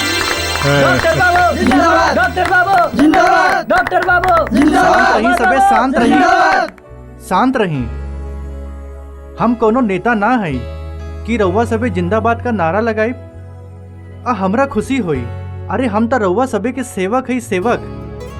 हमरा ओ दिन सबसे ज्यादा खुशी हुई जहिया गांव जवार में रुपया और डॉक्टर के अभाव में कि वो अपन जिंदगी ना हारी। बस एक बात कहब, दिन होखे चाहे रात, मन में बिना संकोच के रउआ सबे हमरा भिरी आ सकीला। हमार हॉस्पिटल रउआ सबे खातिर 24 घंटा खुलल रही। डॉक्टर बाबू जिंदाबाद, डॉक्टर बाबू जिंदाबाद, डॉक्टर बाबू जिंदाबाद, अमर बाबू जिंदाबाद, अमर बाबू जिंदाबाद।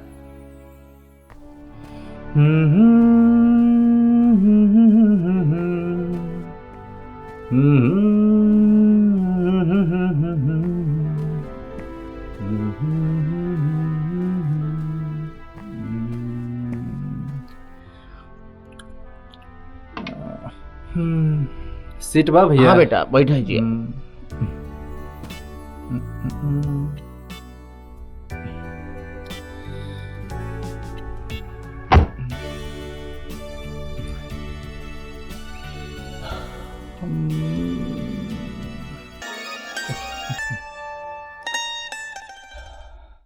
का भइल? बुखार लगल बा। कब से? परसों से।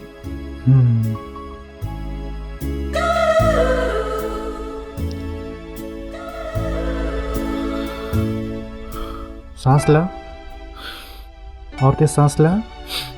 खांसी तो ना आवता ना? ठीक बा, कुछ दवाई लिख के दे देते ही, सामने मेडिकल से लेके चल जाइए। ठीक है डॉक्टर साहब।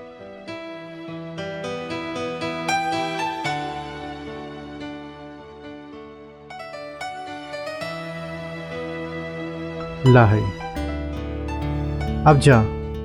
ठीक बा, प्रणाम। और हाँ सुना, और कोई बाहर होके तो ओकरा के अंदर भेज दा। ठीक बा। उफ, जाई। उफ, हे भगवान बचा लिया।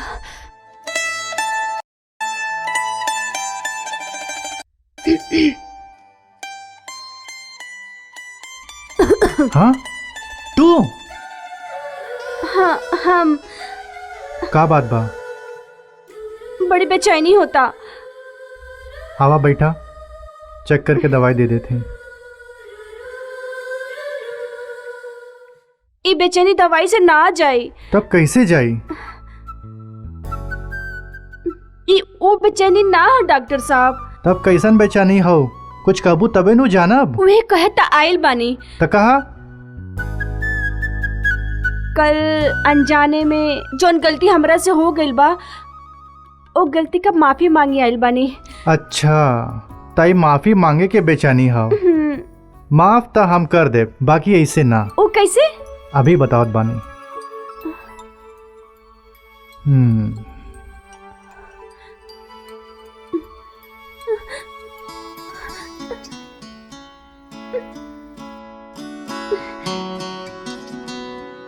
ई वादा करा कि आज के बाद ऐसन गलती केहू संगे कबहू न करबू।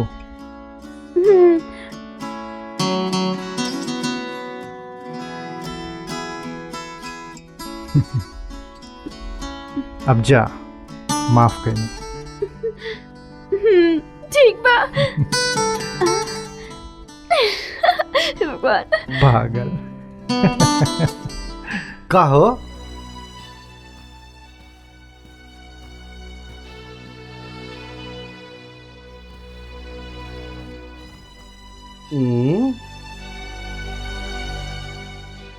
का हो का बात बा? ई कोप भवन में काहे बैठल बारू? काहे गुस्सात बारू? एक तू ही तो है जेकरा से हम डरानी, बाकी सबके तो हम ई पर रखेला। ई पर बाकी लोगन के ना, तू हमरो के इहे पे रखे बड़ा। इहे पे ई का कहता रू? गांव से बोल के ले आयल रहला कि चला तरह के महारानी बना के रखा, एजा नौकरानी बना के रख ले बड़ा। अब हमरा से ये सब ना सहाई। अब कुछ करा न तो हमरा के माई के घर पहुँचा दा। पागल हो का? पागल हम ना है, पागल तो तू हवा। तू जल्दी के काम शैतान के होखेला, समझ लो। कुछ दिन और सबर करा, बाद बाकी ई धन दौलत जितना है सब तोहरे हुई। जे दिने में तू सपना देखा तारा, जौन पेड़ में दिमक लग जाला वो पेड़ ज्यादा दिन तक ना टिक सकेला। और वो दिमक है हम नन्हे सिंह, जेकरा इजाजत के बगैर एक पत्ता भी ना हिल सकेला, समझ लो। सुना, हमनी दोनों और संपत्ति के बीच में एक ही रुकावट बा, वह अमर। खैर, हम ऐसन बारिश लाइम की वो अमरवा कहाँ दह के चल जाए पता भी न चले। मामा जी। का बात है बजरंगी? मामा जी, बड़े मालिक बुलावत आनी। तू चला, हम आवत आनी। ठीक बा। शांत रहा, समय के इंतजार करा, बुझलू। सब ठीक हो जाई, सब ठीक। हम आवत तानी, ऊ पहुना याद करे तानी।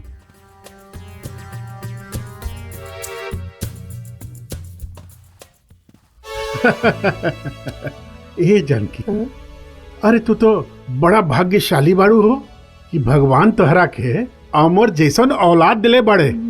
बाकी आजकल के औलाद तो अपन माई बाप के जियते जी ओकर खून पियता, मुआला के बाद ओकर सब धन संपत्ति अयासी में झोंक देला।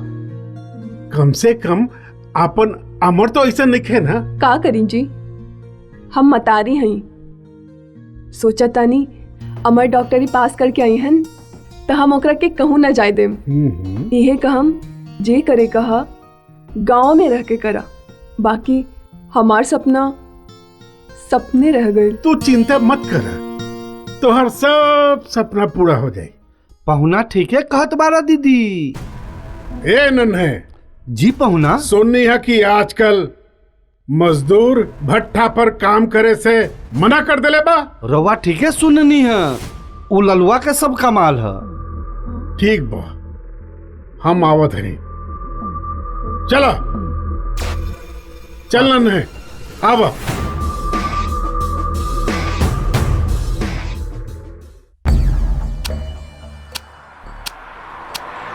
लल्लू, लल्लू। जी मालिक। प्रणाम मालिक। बड़े मालिक से बात करा। प्रणाम बड़े मालिक। रउआ काहे कष्ट कैनी, हमरा के बुला लेती तो हम खुद चलती। अरे ललुआ, एकरा से बड़ कष्ट तू हमरा के और का देबे। तू का चाहता रे कि हमर पांचों चिमनी भट्ठा बंद हो जाए? नहीं मालिक, हम ऐसा कबो ना चाहे। तो बाकी मजदूरन के तो तू ही मना कैले। ए ललुआ। जी मालिक। हमार चिमनी भट्ठा पर कितना मजदूरन सब काम करेलन? 300 के करीब मालिक। तो 300 का पगार तू देवे? क्या बोला तानी मालिक? नेता बनल छोड़ दे, कल से आजो काम पे। ठीक बा मालिक, हम तो चल आए मालिक, लेकिन रउआ के तो कुछ मजदूरी बढ़ावे के पड़ी। कितना मजदूरी बढ़ावे के पड़ी? 500 के 1000 मालिक। पगला गए का? 500 रुपया मजदूरी बढ़ा देम तो हमरी के ईटा का रेट में बिकी बता तू ही। देख खरीदी हमारी ईटा 500 के 1000। नन्हे सही कहा था, तोहनी सबके 200 रुपया पगार बढ़ा दे, बुझले? कल से काम पे आ जाओ। ठीक बा मालिक, कल से हम कोशिश करब। कल से आ जाइए काम पर। चल करिया।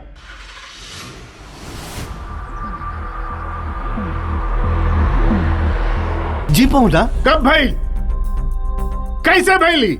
एक भट्ठा बुता सकेला?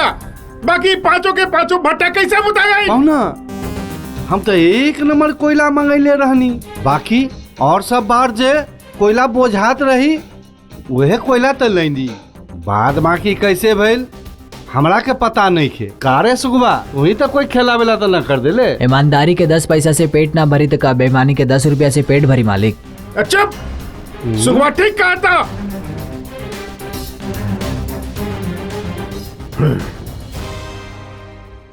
हाँ नमस्कार मनोहर बाबू। वही खातिर तो हम फोन कैनी हम मनोहर बाबू।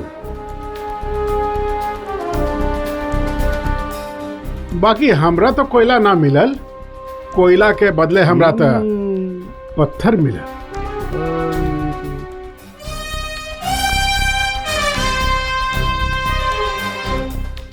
बाकी हम कैसे मान ली?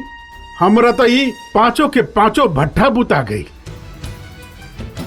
अरे विश्वास रहे।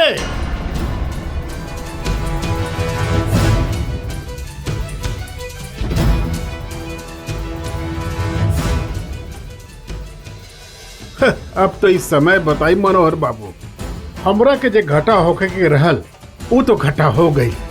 ठीक बा, राम राम। चलन है। वह चिंता न करी, एकरा में के खेला वेला कैले बा हम पता लगा के रख। पता लगा के बताओ हमरा, जल्दी पता लगाओ। प्रणाम मालिक। ए ललुआ। जी मालिक। एक बात के गांठ बांध ले। हाँ।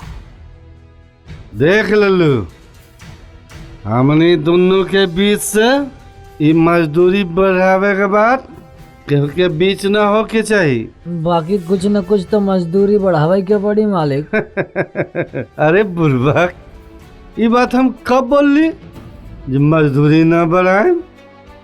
50 रुपया मजदूरी बढ़ा दे और 50 रुपया तू रख ले, अब बाकी 100 रुपया हमरा दे दे। मैं बोले के काबा सब खेल तरह खेला तानी, जैसन कहेम सब ठीक है बा। तो सुन, काल से मजदूर सबन के ईटा पारे पर लगा दे और क्लीन में जो ईटवा कच्चा वाला ओकरे में सहितवा दे। समझ गए ना? काहे गिनतियों पुर जाई और मजदूरियों न बच जाई। समझ गए, बड़ा दूर कर हुआ सोचले बानी। ठीक बात, चल ऐसा काम कर कि दोनों के घर आबाद रहे के चाहिए। अब हम चला तानी। ठीक बा मालिक। बाकी जे कहले एकदम ध्यान दिए, समझ ले? ठीक बा मालिक। लबर तबर मत करिए। जी प्रणाम मालिक।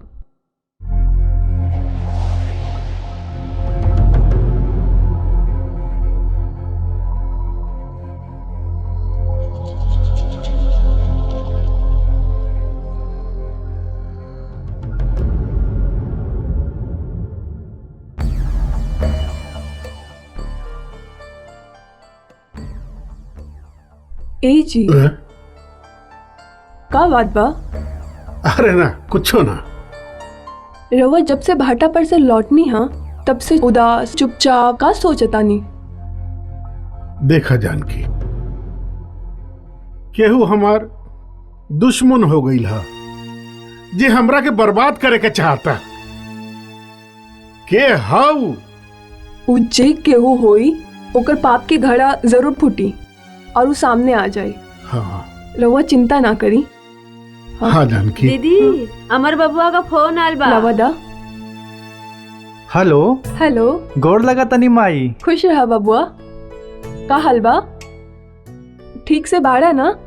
तोहरा कोनो चीज के दिक्कत तो नहीं खेनू? माई हमरो के कुछ बोले देबू तब न कुछ कहब। कहा बोला बबुआ। हम एकदम बढ़िया से बानी, हमरा कोनो चीज के तकलीफ नहीं खे। तू ठीक ठाक बाड़ू नू? हम हो ठीक है बानी बेटा, बस तोहरा के देखे के बहुत मन करा था। जैसे ही फुर्सत मिली तो हम जरूर आइब। बाकी बाबूजी के का हाल बा? ओहो ठीक है बानी। बाकी बबुआ द हमरा हाँ बेटा, बाकी ठीक बा। प्रणाम बाबूजी। हाँ, खुश रह खुश रह। और सब काम धाम? राउर आशीर्वाद से सब कुछ बहुत बढ़िया चलत बा। अरे बेटा, मौका मिले तो यही जो आ जाइल करा। माई बाबूजी के बड़ा मिले के मन करा था। जरूर है बाबूजी। अच्छा बाबूजी, रखत बानी। ठीक बा, रखा। बाकी अपन ख्याल रखिए। प्रणाम बाबूजी। हाँ ठीक बा, खुश रह बेटा।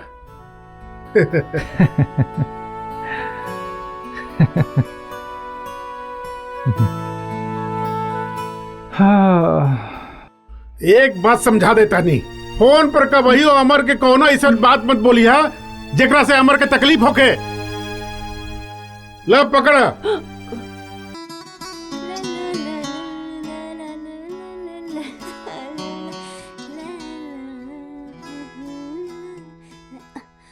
कहाँ जात बाड़ू? आव तनी सखी के लगे से। देखा प्रीत, अब तू बच्चा नहीं खो, बड़ हो गइल बाड़ू। अब ऐसे तोरा के दिन भर धमाल चौकड़ी मचावल ठीक नहीं खे। एगो बात बतावा बाबूजी, हम तोरा से बड़ा हो गइल बनी का? अभी तक ले तो नहीं खे। तब तो हम बच्चे नु बनी।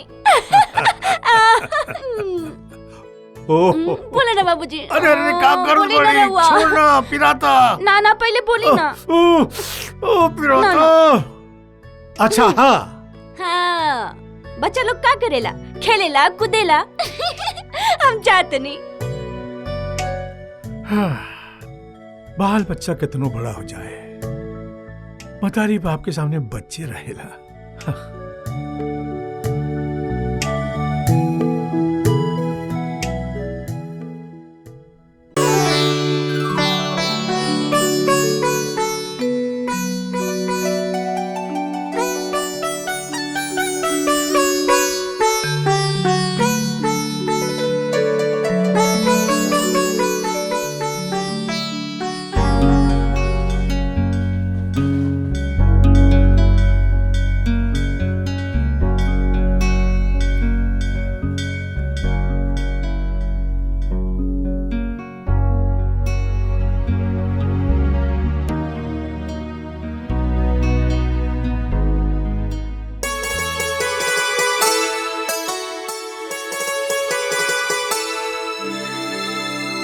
ए जानकी, तनी और दी तना। ना, रवा ज्यादा ना खाए के, शुगर बानू नुकसान करी। प्रसाद ली।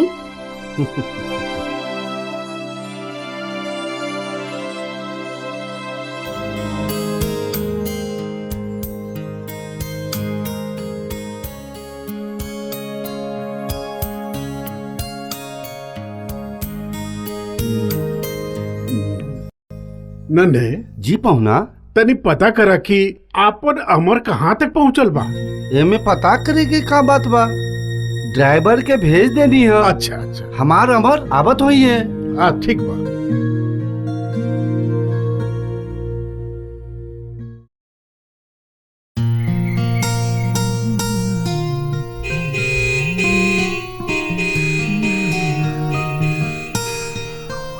ए बजरंगी, तनी जाके देख लगा था कि अमर आ गई। जो जो जो जल्दी दौड़ के जो। जानकी, लगा था कि अमर आ गई।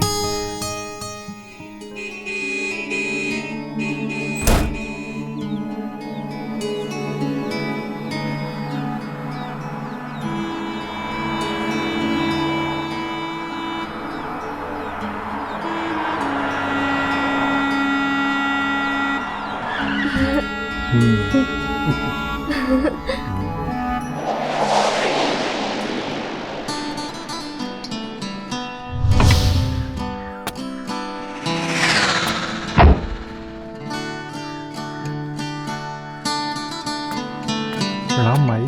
खुश रहा बेटा। प्रणाम बाबूजी। खुश रह बेटा।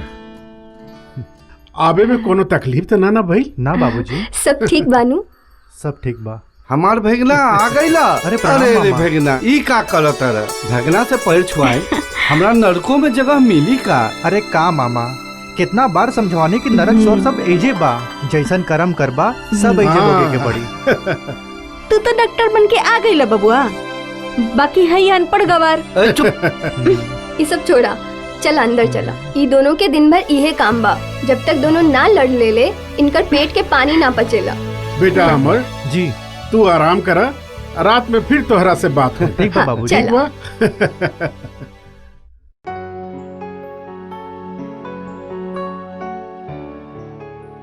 रोटी ली? ना ना ना अब ना चाहिए। रउआ ले हम ना ना आप ना ले। बबुआ रउरा के अब रहे द मामी। खाली बबुआ जी एगो रोटी ले ली, पता ना मेहरिया आई खियाई के ना खियाई। ऐसे काहे बोला तारू? हम ऐसन पुतो तारम कि सुंदर के साथ साथ गुणवान भी होके। भगवान करे ऐसे ही होके दीदी। रवा के दी दीदी रोटी। ना ना अब हम ना लेम। तू जा, तू भी खा ला और बजरंगी और कन्हैया के भी खिला दा। हाँ ठीक बा।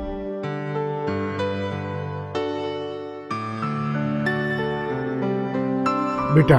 जी बाबूजी। हम सोचता नहीं कि तू शहर में ही क्लिनिक खोल के और अपन प्रैक्टिस शुरू कर दा। का जानकी तोहार का विचार बा? ना जी, यहाँ कौन चीज की कमी बा कि शहर में जाके प्रैक्टिस करी?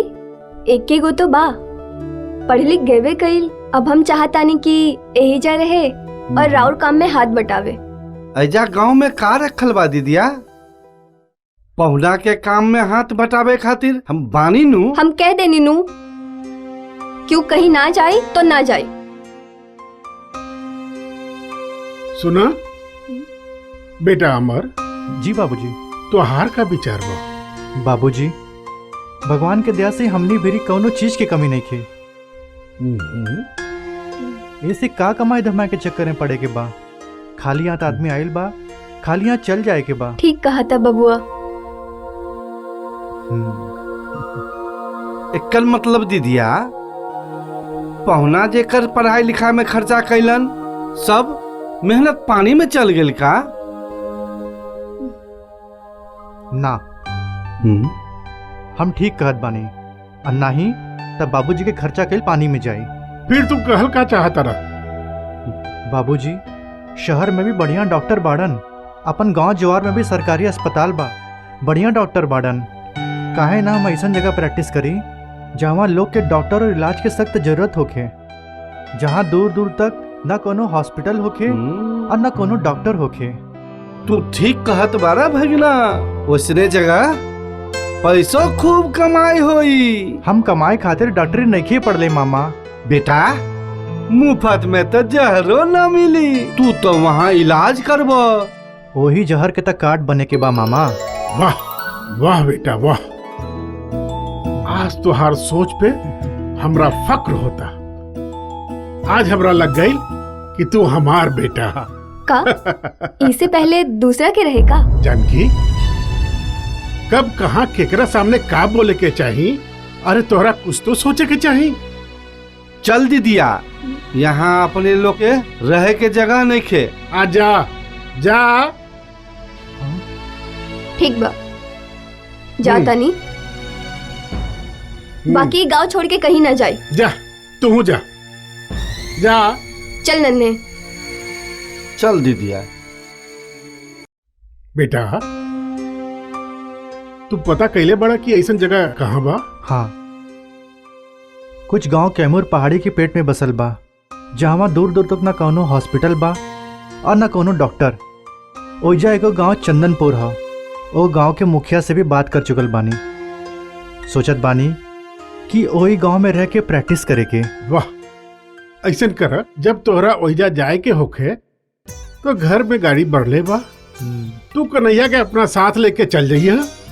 वो तोहरा सेवा करी और तोहरा आराम भी मिली। कोनो जरूरत नहीं है बाबूजी, मोटरसाइकिल बानो हम ओकरा से निकल जाए, काहे से कि पहाड़ी रास्ता पर आए जाए में सुविधा भी होगी। ठीक बा बेटा, जैसन तोहर विचार ऐसन करा कि अब तू आराम कर ला।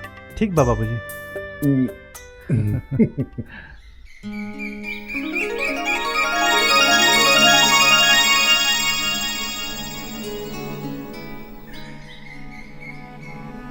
तू हम सुधर जा। तो सुधार दा। कलाई छोड़ा। अरे तो हमनी के अभी ब्याह भी नहीं के भइल और तू हाथ छुड़ावे लगलू। सपना मत देखा, काहे के हमार राजकुमार थोर जैसा सर फिरा ना होइल। तो तू एगो बात जान ल, जे दिन सिर फिरा के सिर फिर गइलू तो घर से उठा के सीधे सुहाग रात मना ले। हाथ छोड़। चल लफंगा। प्रीत, एक दिन तहरा दिल में अपन प्यार के आग ना लगा देनी तो फिर हमार नाम दीपक ना।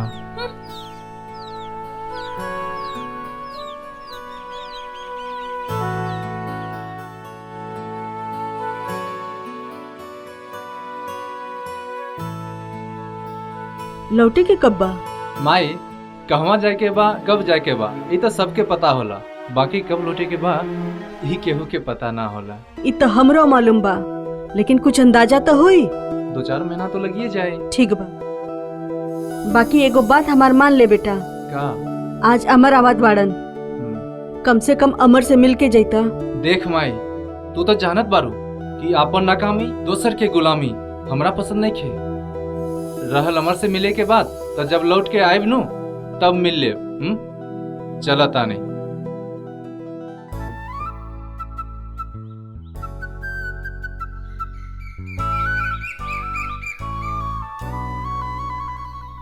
अच्छा मैं चला तानी। खुश रहा, अपन ध्यान रखिया।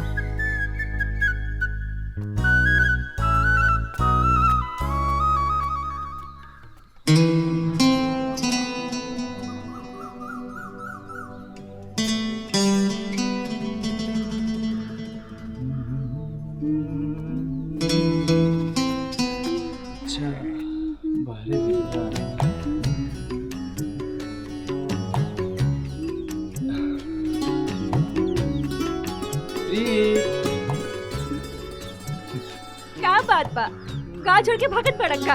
चल, कम से कम गाँव तो शांत रही। अरे तू ऐसे काहे बोले लू? तो क्या करी, चुम्मा ली। तो ले ला ना, जतरा बन जाए। हाँ जा तोड़ा बबुआ ना, चुपचाप जा, न तो जतरा बनी ना बिगड़ जाई। जाए के तो जेबे करब, बाकी इतना याद रखिया कि तू हमार हो और ही हमार दिल तहार है। अगर तहरा हमरा बीच में केहू भी आइल ना तो सोच लिया, काहे कि अपन नाकामी आ दोसर के गुलामी हमरा पसंद नहीं खे। चला ताने।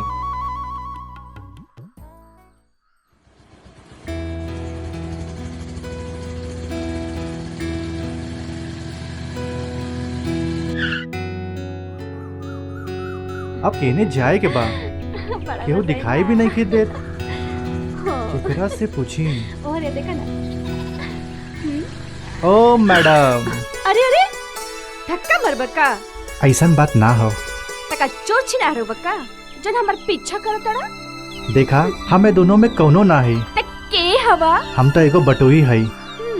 हमरा के चंदनपुर जाए के बा, तनी बताई ना चंदनपुर केने बा? अच्छा, सुंदर लड़की देख के पतो भुला गेल का? अब पता मालूमे नहीं खे तो भुलाइब कैसे? तनी बताई ना कि चंदनपुर केने बा? का सोचे लगनी? ना ना, कुछ ना, एक काम कर, सीधा जाके दाएं निकल जा। ठीक बा? जौवन पहले गांव मिली वे है चंदनपुर। बहुत बहुत धन्यवाद। बाकी एक बात बोली? बोला। सच में बहुत सुंदर बाड़ू। हे, रुको तो। आई दादा, हम तो के पता बताई नहीं, इ तो हमारे कपड़े पे चढ़ के नाच गई। चलो लोग। ये काम तो हम तोहार करवा चुकल बानी। लेकिन दीदी अभी तक हमरा लगे कोनो खबर नहीं के आई। सरकारी काम हा, 1-2 दिन में चिट्ठी तोहार घरे पहुंच जाई। ला। ठीक बा दीदी। बोला जी नमस्कार। अरे नमस्ते नमस्ते। आई डॉक्टर साहब बैठी। धन्यवाद। अरे आवे में कोनो तकलीफ तो ना भइल हा? बिल्कुल ना। जगन, ए जगन। आवा तानी दीदी। जी दीदी। अरे डॉक्टर साहब खातिर मीठा पानी की व्यवस्था करा। डॉक्टर, केकर तबीयत खराब हो गई? तबीयत केहू के खराब नहीं खे। तब? अब यहाँ के इहे गांव में रह करके बीमार लोगन के इलाज करब। अच्छा, ये तो बहुत बढ़िया बात बा दीदी। अब गांव जवार में डॉक्टर के अभाव में केहू लोग न मरी। अब बतियाते रहबा कि नाश्ता पानी की व्यवस्था करबा। अभी लावत है दीदी। अब रउआ कतही ऐसन व्यवस्था करा दी जहाँ हम रह भी सकी क्लिनिक भी खोल सकी। आज जरूरत पड़े तो 8-10 मरीज भर्ती भी हो सकत। रउरा एकर चिंता ना करी, हम सारा इंतजाम कर देले बानी। पहले हई मीठा पानी पी, ओकरा बाद हम रउआ के लिया चलतानी। ठीक बा।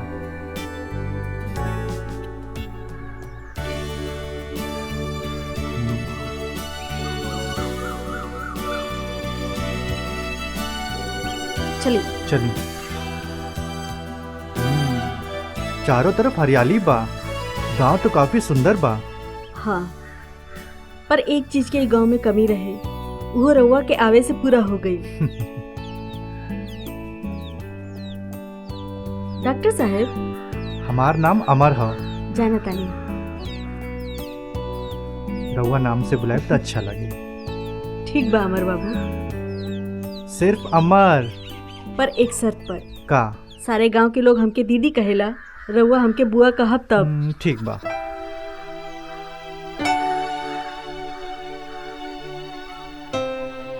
प्रणाम दीदी। खुश रहो। ठीक। अभी कितना दूर जाए के बा? बस आ गई जा। काफी दूर लगाता गांव।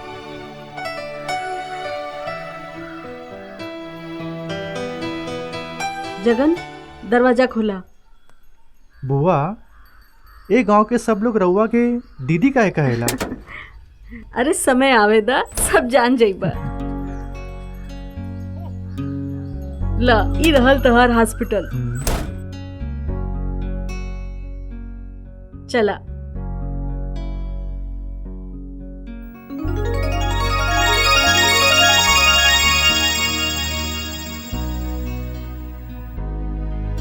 यह तोहर चैम्बर।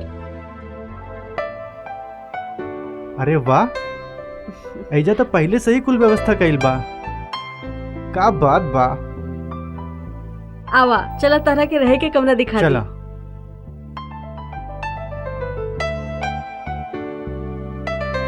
अमर, यह तोहर रहे के कमरा। अरे वाह, कमरा तो बहुत बढ़िया बा। आवा, मरीज के कमरा दिखा दी। यह मरीज के कमरा। हाँ, बहुत बढ़िया। जगन, जी दीदी। जोगिंदर काका के बुला लिया। आवा, अभी जाते हैं। चला आवा। चला। जोगिंदर काका। हाँ? अरे जगन, आवा आवा। ओ काका, का बात है? दीदी बुलावा तारी। कोनो खास बात है? हाँ, गांव में हॉस्पिटल खुला था, वही जा डॉक्टर साहब आयल बारन। अच्छा। हाँ जी काका। हाँ ठीक है, चला चला। चली काका। चल। बहुत दिन से ही शौक रहे, पर तोहरा आए से ही शौक पूरा हो गई। लेकिन मन में शंका होत रहे। अरे ऐती काहे ना बुआ, कौनो डॉक्टरी के पढ़ाई हम रुपया पैसा कमाए खातिर नइखे कइले, जनमानस के सेवा करे खातिर पढ़ले बानी। और घर में रह के करी चाहे बाहर, का फर्क पड़ता? काश ऐसे ने विचार सब केहू के होइत। दीदी आई काका। अरे प्रणाम काका। प्रणाम। आवा बेटा। बेटा। काका, ये हमें डॉक्टर अमर सिंह। प्रणाम। प्रणाम। आज से ही एजा रह करके गांव जवार में बीमार लोगन के इलाज करी है। अच्छा। तू एक काम करा, गांव जवार के लोगन के तू एजा इकट्ठा करा। ठीक है, ठीक है। अमर, अब तू आराम करा। ठीक बा बुआ। चला काका, हमने के हाँ चलो।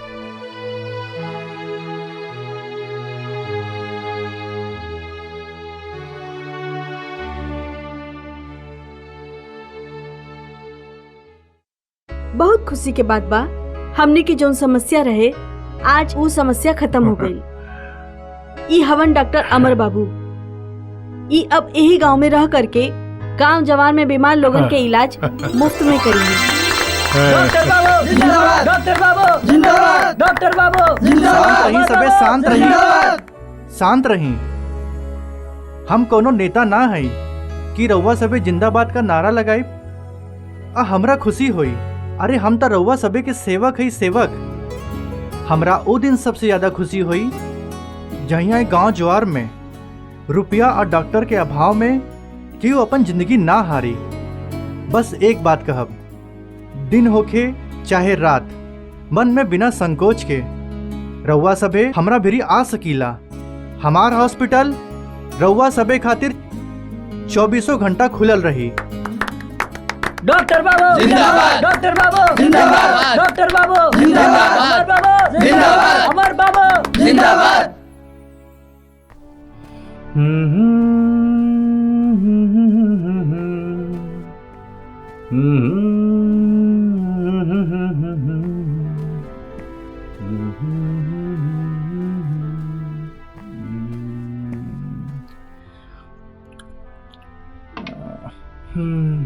सीट बा भैया। हाँ बेटा बैठा जी।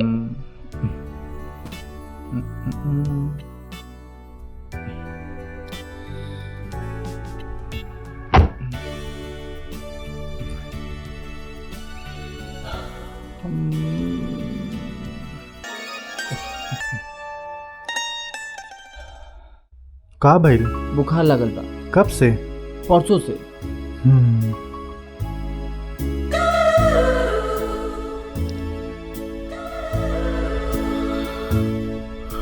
सांस ला और ते सांस ला। खांसी तो ना आवता ना? ठीक बा। कुछ दवाई लिख के दे देते ही, सामने मेडिकल से लेके चल जाइए। ठीक है डॉक्टर साहब।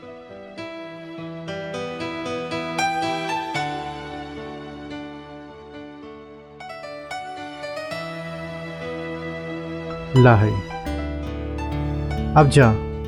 ठीक बा? प्रणाम। और हाँ सुना, और कोई बाहर होके तो ओकरा के अंदर भेज दा। ठीक बा। उफ। जाई। उफ, हे भगवान बचा लिया।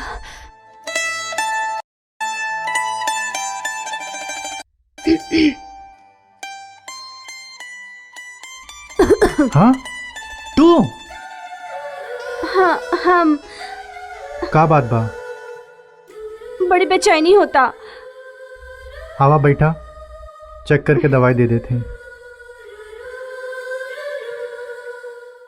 ये बेचैनी दवाई से ना जाई। तब कैसे जाई?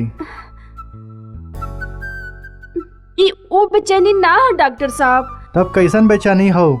कुछ कहबू तबे नु जानब। वे कहता आयल बानी। तो कहा? कल अनजाने में जोन गलती हमरा से हो गइल बा, ओ गलती का माफी मांगी आयल बानी। अच्छा, ताई माफी मांगे के बेचैनी हो। माफ तो हम कर दे, बाकी ऐसे ना। ओ कैसे? अभी बताओ बानी।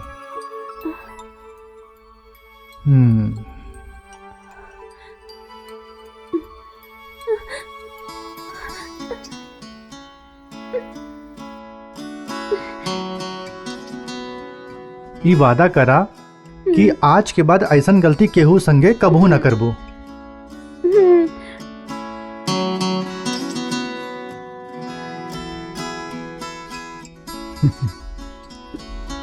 अब जा, माफ करनी।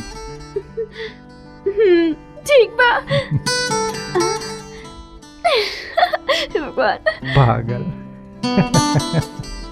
का हो?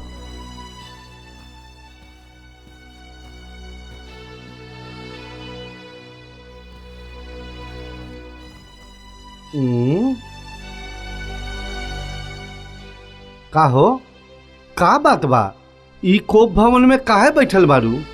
काहे गुस्सात बारू? एक तू ही तो है जेकरा से हम डरानी, बाकी सबके तो हम ई पर रखेला। ई पर बाकी लोगन के ना, तू हमरो के इहे पे रखे बड़ा। इहे पे ई का कहता रू? गांव से बोल के ले आयल रहला कि चला तरह के महारानी बना के रखा, एजा नौकरानी बना के रख ले बड़ा। अब हमरा से ये सब ना सहाई। अब कुछ करा न तो हमरा के माई के घर पहुंचा दा। पागल हो का? पागल हम ना है, पागल तो तू हवा। तू जल्दी के काम शैतान के होखेला, समझ लो। कुछ दिन और सबर करा, बाद बाकी ई धन दौलत जितना है सब तोहरे होई। जे दिने में तू सपना देखा तारा, जौन पेड़ में दिमक लग जाला वो पेड़ ज्यादा दिन तक ना टिक सकेला, और वो दिमक है हम। नन्हे सिंह, जेकरा इजाजत के बगैर एक पत्ता भी ना हिल सकेला। समझ लो? सुना, हमनी दोनों और संपत्ति के बीच में एक ही रुकावट बा, वह हमार। खैर, हम ऐसन बारिश लाइम कि वो हमारे बा कहाँ दह के चल जाए पता भी न चले। मामा जी। का बात है बजरंगी? मामा जी, बड़े मालिक बुलावत आनी। तू चला, हम आवत आनी। ठीक बा। शांत रहा, समय के इंतजार करा, बुझलू? सब ठीक हो जाई, सब ठीक। हम आवत तानी। ऊ पहुना याद करत तानी